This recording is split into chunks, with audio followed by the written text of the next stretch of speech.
জীবনে প্রথমবার আমি আজকে বেলুগা ওয়েল দেখলাম।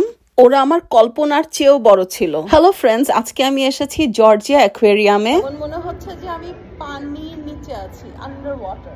আর এই অ্যাকুয়ারিয়ামটা হচ্ছে আমেরিকার জর্জিয়া স্টেটে। ওয়েল শার্ক, হ্যামারহেড শার্ক, আরো কত ধরনের শার্কস দেখলাম আজকে। আমার জর্জিয়া অ্যাকুয়ারিয়ামের যে জিনিসটা সব থেকে ভালো লাগে সেটা হচ্ছে এটার ওয়াইড ভিউ, প্রশস্ত দৃশ্য। সি ড্রাগনস দেখলাম, ছোট ছোট প্রচুর মাছ দেখলাম। এই রুমটা তো আমার অনেক ফেভারিট। তারপর এসে পড়লাম একটা পেঙ্গুইনের এরিয়াতে, একটা টানেল দিয়ে পেঙ্গুইনের বাসার ভিতর ঢুকে গেলাম।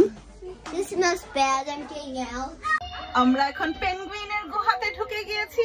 পেঙ্গুইনের এখানে মাছের তীব্র গন্ধ ছিল। তারপর দেখলাম খুব মজার একটা ডলফিন শো। এই মাছগুলোকে এখন আমরা টাচ করব। আমাদের বলা হয়েছে 2 আঙ্গুল দিয়ে হালকা করে ধরতে। এই পাশে হাত ধোয়ার জায়গা। আমরা এবার পাশের ট্যাঙ্কে এসেছি, স্টিংরে ধরবো। আমার পিছে সবাই রেডি হয়ে আছে ধরার জন্য। ভালোই লাগলো, সাঁতার কেটে আমাদের হাতের নিচ দিয়ে চলে যাচ্ছে।